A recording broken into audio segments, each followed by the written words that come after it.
પ્રયાગરાજ મહાકુંભમાં સ્વામિનારાયણ સંપ્રદાયના સંતોની હાજરી.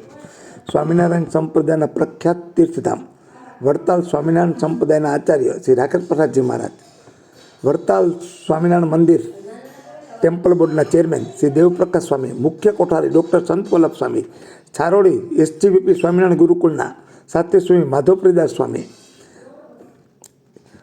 શ્યામ સ્વામી, શ્રી નૌતમ પ્રકાશ સ્વામી તેમજ ધોલેરા, જુનાગઢ, ગઢપુર, સારંગપુર, અમદાવાદ સહિત ધામોથી સ્વામિનારાયણ સંપ્રદાયના સંતો પ્રયાગરાજ ખાતે ત્રિવેણી સંગમમાં કુંભ સ્નાન કર્યું હતું અને પ્રયાગના રાજમાર્ગો ઉપર સ્વામિનારાયણ મહામંત્રોની ધૂન બોલાવી પ્રયાગના મુખ્ય માર્ગો ઉપર પગપાળા ચાલ્યા હતા. સનાતન ધર્મનું ગૌરવ એટલે કે મહાકુંભ પર્વ, અને આ પર્વમાં આજે શક્તિલા એકાદશીના પાવન દિવસે સમગ્ર વડતાલવાસી લક્ષ્મીનારાયણ દેવ ગાદીના સંતો પૈકી આજે આપણા વડતાલ ટેમ્પલ બોર્ડના ચેરમેન શ્રી દેવસ્વામીજી પધાર્યા છે. સાથે મુખ્ય કોઠારી ડૉક્ટર સંત વલ્લભ સ્વામી છે, પ્રયાગ શ્રી સ્વામિનારાયણ મંદિરના મહંત સ્વામી રામપ્રસાદ સ્વામી છે, વિવેક સ્વામી છે, હરિગુણ સ્વામી, પવન સ્વામી, આજે ઘણા બધા સંતોની ઉપસ્થિતિ છે.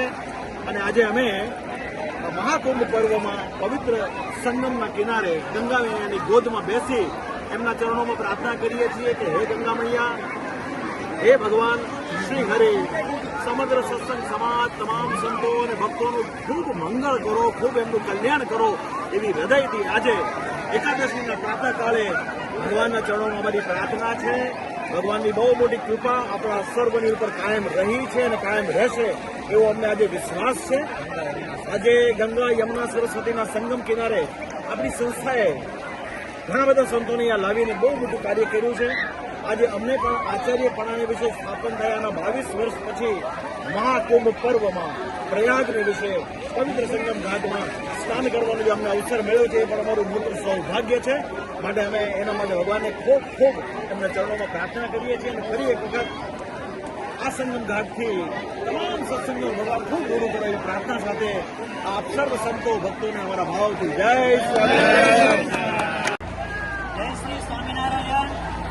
સ્વામિનારાયણ સંપ્રદાય વડતાલ ગાદીના આચાર્ય મહારાજ શ્રી પરમ પૂજ્ય ધર્મધુરંધર 1008 આચાર્ય મહારાજ શ્રી રાકેશ પ્રસાદજી મહારાજ, ચેરમેન સ્વામી, પ્રયાગ મંદિરના મહંત સ્વામી અને 70 જેટલા સંતો ભક્તો અત્યારે આપ સૌ સત્સંગ સમાજ સંતો, સદગુરુઓ, વડીલો બધાને યાદ કરે અને ત્રિવેણીમાં સ્નાન કરે, આપણા માટે પ્રાર્થના કરે છે.